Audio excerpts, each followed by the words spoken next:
singing low while I pop a bottle off of ya. Chain swinging, clang clang, and it costs a lot. Bitch, I'm always at the guala, yeah, and you are not badass beat. Keep on going till you hit the spot. Whoa, I'm a big bag hunter with the bow. She got a big bed, never drop it low. Mama called me and she happy with the grow. Never ever fall for a party that's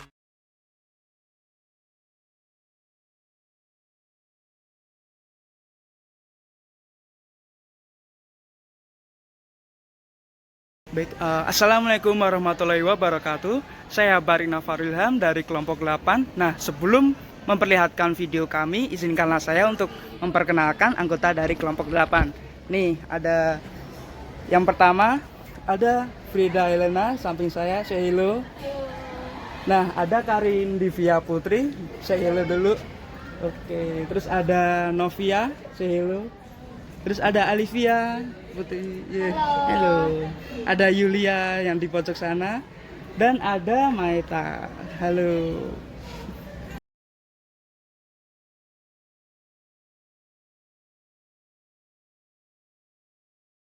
Kendala ya? Kendala tentu yang pertama kalau di usaha mikro kayak gini tuh yang pertama pasti modal ya. Modal kami secara pribadi kesulitan di bagian modal karena ya memang kami tidak punya sokongan modal gitu. Jadi memang awal-awal kami buka itu kita memang bootstrapping dulu sama teman-teman. Tahu bootstrapping? Ya ada lah ya. Udah gitu aja. Karena saya juga ikut usaha juga. Mantap. Ya, kendalanya tetap kalau di Calsius kami tetap di modal sih.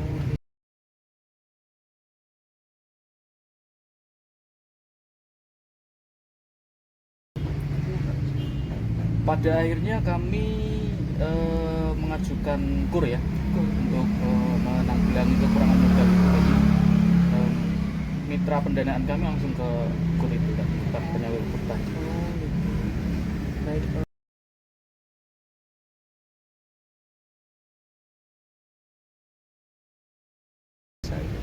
Yang punya ide bukan saya sebenarnya. Saya di sini tuh kan sebagai co-founder.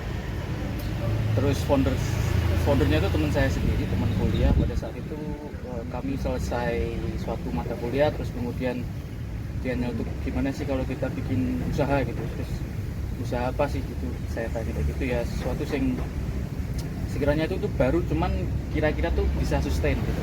Terus akhirnya dia nyeletuk bikin sis cleaning dan ya sudah saya iakan dan jadilah sis cleaning ini sekitar circa 2019-an. Jadi masih tergolong baru ya? Iya, sangat baru untuk sebuah usaha yang baru ini. Dan menyasarnya kepada khususnya mahasiswa ya? Betul. Target utama kami dari di Calsius memang langsung ke mahasiswa gitu sih.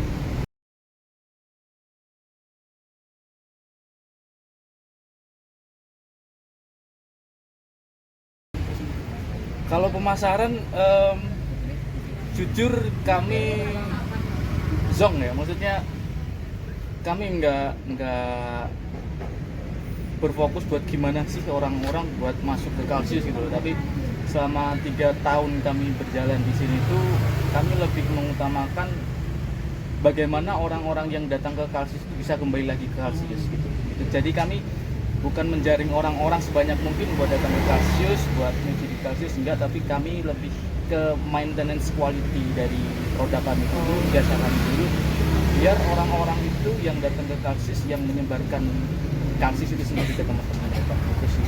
Jadi nggak ada treatment buat marketing harus pakai tools marketing kayak Sosial GGS media itu. Kami belum mengaktifasi untuk ke situ sih. Cuman nih paling kita bikin signboard, banner dah gitu aja.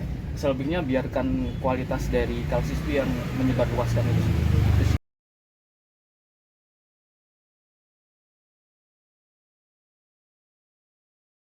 Oh, nggak harus percaya mas.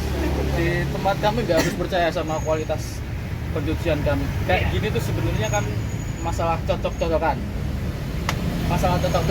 Gitu loh. Jadi kalau teman-teman main ke Calsius terus kemudian cocok ke servis yang kami provide ya itu udah cocok, kita memang berjodoh gitu loh buat jadi customer dan juga produser gitu ya. Nah, jadi semacam itu aja lah, kami nggak mematok kenapa kami itu keren, kami itu harus kayak gini, nggak.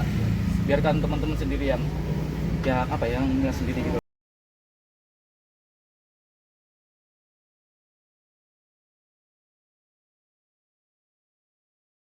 Kalau masalah cleaner kayak gitu kan, chemical yang kita gunakan itu kami masih ngambil dari orang lain gitu. Sempet kami buat produksi sendiri, tapi ternyata nggak ada waktu gitu loh. Jadi either saya harus menyelesaikan pekerjaan di pencuciannya atau memproduksi chemical, itu belum bisa balance gitu. Jadi memang harus ada tim tersendiri sih kalau memang mau produksi chemical kayak gitu. Jadi pada akhirnya kami tetap memutuskan produksi chemicalnya kita cut down, kita fokus ke pembersihannya gitu.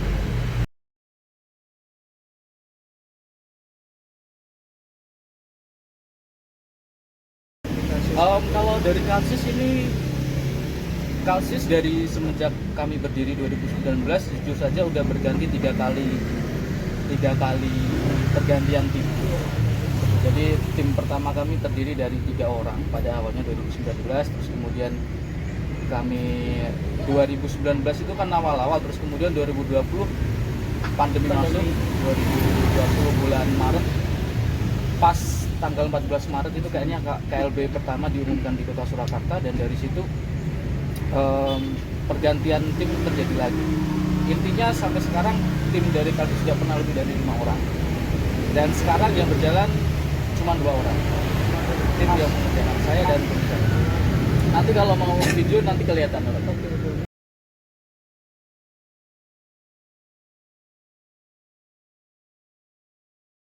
Saya pikir bukan di Kalsis saja ya, di teman-teman pencucian yang lain di skena yang sama, saya pikir tetap kami tetap memprovide bagaimana sebuah noda yang bandel itu harus bisa dihilangkan.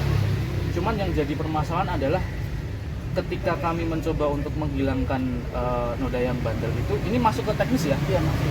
Teknisnya adalah kalau di bidang di bahan sepatu yang dia bahannya dari kanvas, tentu kita menggunakan cleaner booster. Maksudnya setelah dikasih cleaner, ketika dia masih ada nodanya, nah di noda ini kita spotting. Spotting itu adalah fokus pada titik itu yang ada nodanya gitu ya. Nah permasalahannya adalah chemical yang digunakan itu kadang nggak seragam antara pencucian sus cleaning satu dengan sus cleaning yang lainnya, itu kan beda-beda. Ada yang nggak terlalu keras, ada yang sangat keras, dan ada yang biasanya itu malah merusak.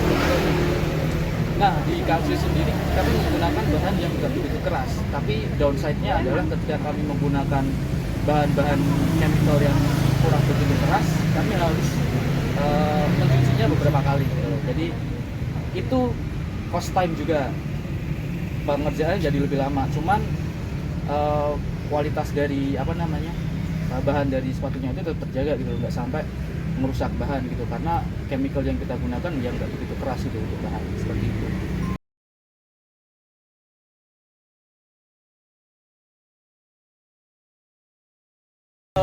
Strategi pemasaran ya yang saya bilang tadi, kami tetap di 3 tahun pertama ini kami tetap fokus dulu untuk mengejar kualitas kami pertahankan, dan kalau bisa tuh kami tingkatkan gitu loh. Dari situ saya berpikir bahwa marketing yang paling bagus itu tetap dipegang sama word of mouth.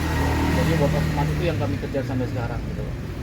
Ya dari mana kita bisa mendapatkan word of mouth, ya dari kami tadi yang menjaga kualitas kami gitu loh. Jadi strategi pemasaran bagi kami kembalikan ke kualitas dari jasa yang kami provide gitu sih Mas. Jadi nggak sampai bulat-bulat dulu Mas, saya ramudeng kayak gitu soalnya.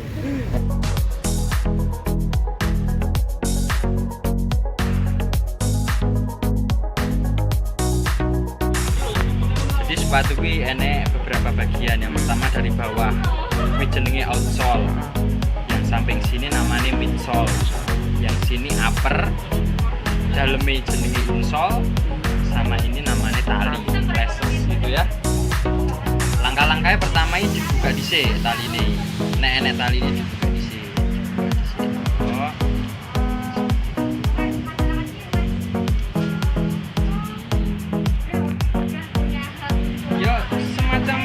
Sepatu dewe lah Mas, gitu ya.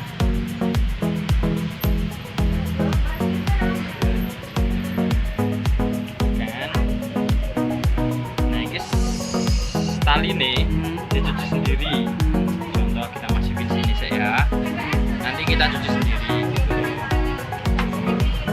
nggak ono reparasi sepatu nih Mas? Kalau reparasi belum bisa. Belum bisa. Oh. Terus yang pertama dilakukan itu nyucinya itu nyuci bagian outsole dulu. Outsole bagian bawah sama sampingnya. Biasanya pakainya ini sama ini sikatnya yang hard, yang keras. Yang keras. Buat bawahan sama midsole. Setelah itu meh disikat kira? Boleh. Boleh. Jadi kita mulai dari ya.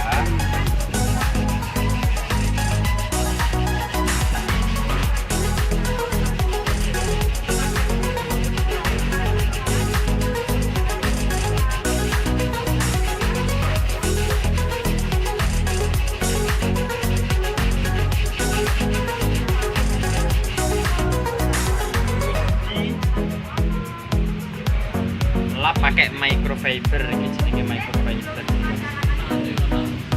Sebersih mungkin, sekali kan nggak mungkin bersih, jadi beberapa kali.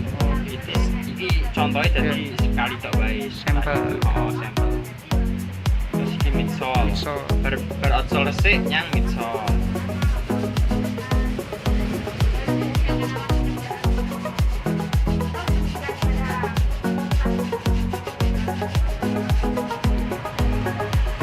Pakai melapro lagi. Oh, pokoknya bersih. Sekali itu agak mungkin bersih. Terus setelah itu bagian atas saya pakai sikat sing Halus. halus ya, lumayan halus. Ya. Jadi beda-beda.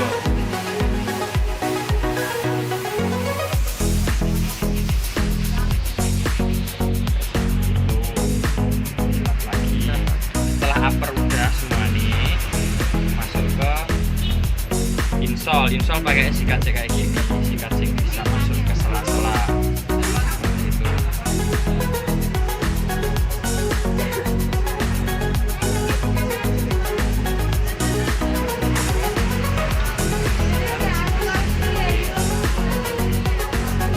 Oke, dan setelah itu di bagian akhir dikasih paku.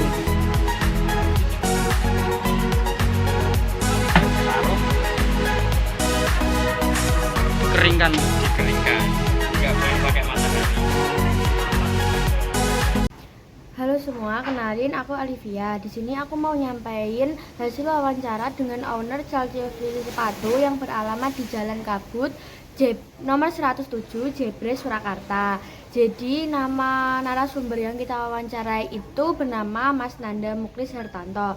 Serta di Chelsea Cuci Sepatu ini sudah mendapatkan perizinan, yakni perizinan NIB atau nomor induk berusaha.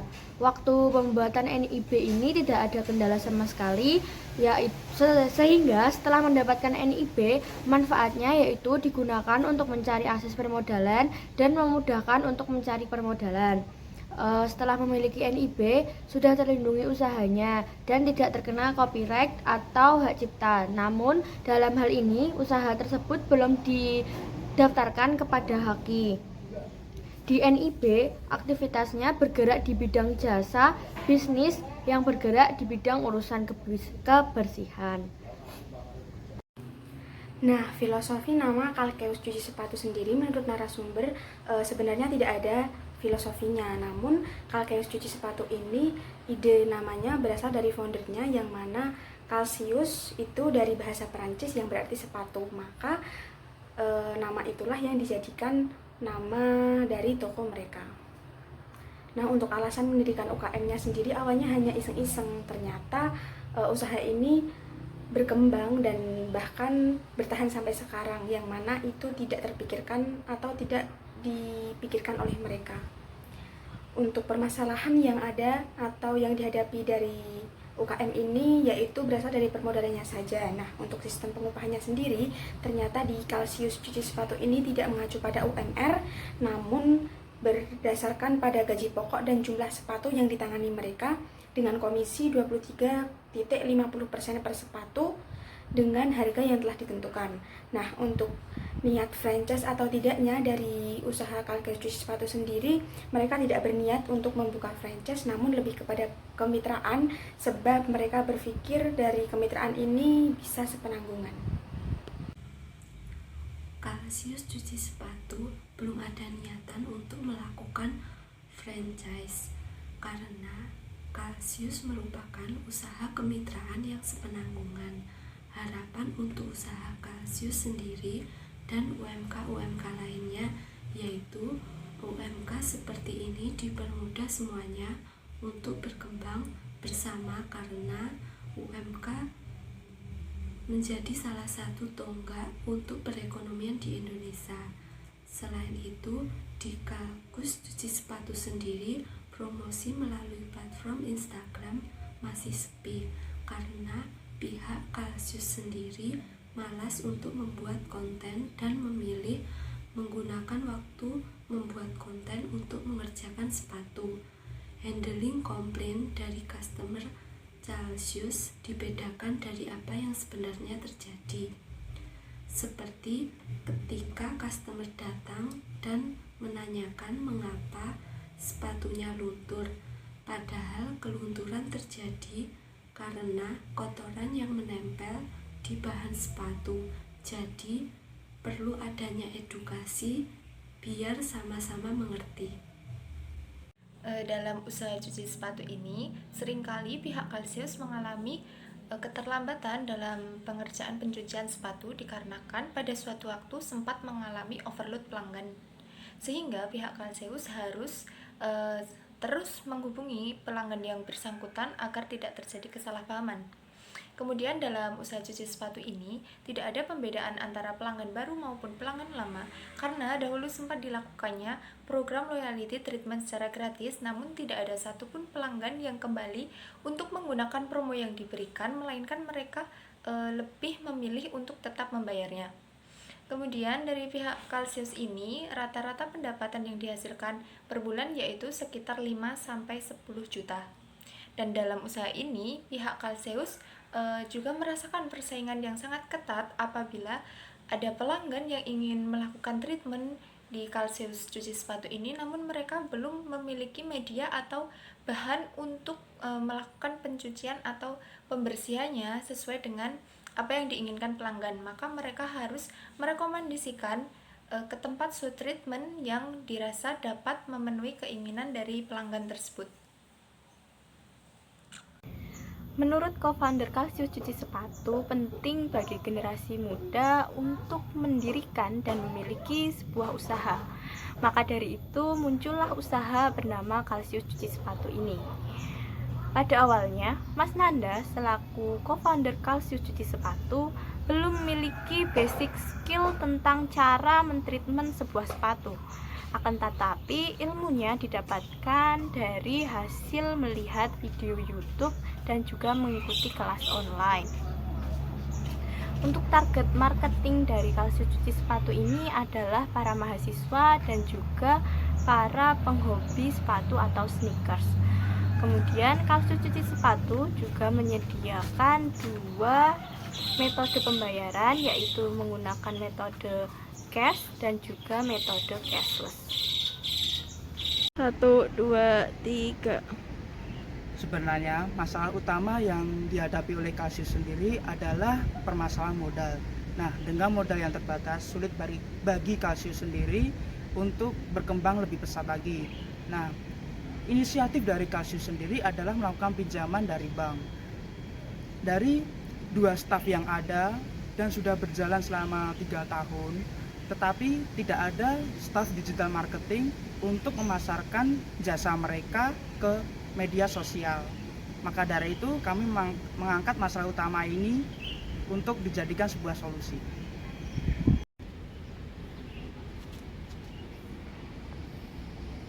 Baik, di sini kami akan memaparkan keterkaitan antara masalah UKM yang kami pilih dengan perspektif kewarganegaraan. Yang pertama adalah terkait dengan dimensi legal. Nah, Calsius Cuci Sepatu sebagai UKM yang kami pilih, UKM ini telah memiliki nomor izin berusaha sebagaimana sesuai dengan peraturan pemerintah untuk UKM berskala kecil. Selanjutnya yang kedua yaitu dimensi sosial. Melihat dari dimensi ini, usaha Calsius tidak menimbulkan dampak pencemaran lingkungan karena pemilihan produk chemical yang digunakan yaitu bahan yang ramah lingkungan. Selain itu, terkait pemberdayaan karyawan, memang belum ada jaminan sosial yang berupa BPJS Ketenagakerjaan ataupun BPJS Kesehatan dalam mitra Celsius. Namun itu semua akan segera diusahakan agar sesuai dengan standar pemerintah. Jaminan sosial belum terwujud karena disebabkan ada modal yang terbatas dan usaha yang belum terlalu besar dan resiko kerja yang cukup kecil. Namun, kesejahteraan mitra didapatkan penuh dengan hak libur dan cuti yang fleksibel, serta sistem bagi hasil yang merata di atas gaji UMR kebanyakan.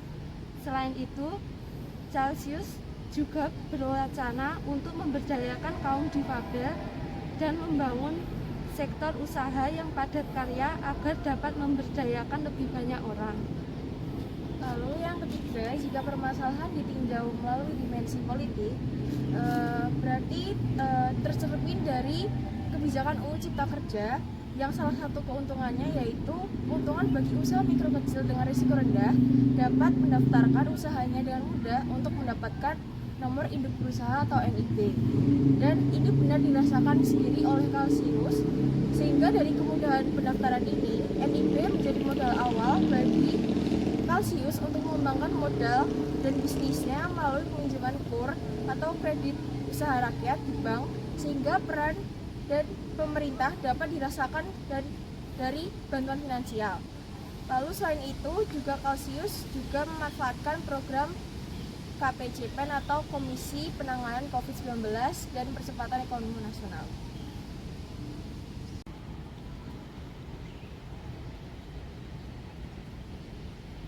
Berdasarkan permasalahan yang kami angkat sesuai dengan kelompok kami, yaitu mengenai masalah permodalan dan juga digital marketing dari Calsius Cuci Sepatu. Adapun solusi yang dapat kami berikan, solusi yang pertama yaitu seharusnya Calsius Cuci Sepatu memanfaatkan peluang dan potensi digital marketing yang begitu besar. Mengingat digital marketing sekarang sedang marak-maraknya. Menggunakan digital marketing akan menambah banyak konsumen yang datang dan orang yang mengetahui usahanya, sehingga usaha tersebut dapat berjalan dengan baik dan berkembang. Nah, dari digital marketing tersebut secara langsung mampu membawa para pengusaha untuk mempromosikan usahanya karena mengikuti perkembangan zaman di mana hampir setiap kegiatan manusia sekarang ini dilakukan secara digital karena dinilai mampu untuk lebih efisien, lebih efektif, dan juga lebih modern, sehingga mampu mendorong para pemilik usaha untuk terus meningkatkan daya saingnya. Adapun solusi lain mengenai masalah permodalan dari Calsius Cuci Sepatu sendiri, yaitu bahwasanya mengenai pengajuan KUR yang dirasa masih merasa kesulitan, dari kelompok kami memberikan solusi yaitu dengan melalui subsidi pemerintah, yang mana seharusnya memang di Indonesia sendiri permasalahan mengenai subsidi untuk UKM di Indonesia memang seharusnya ada.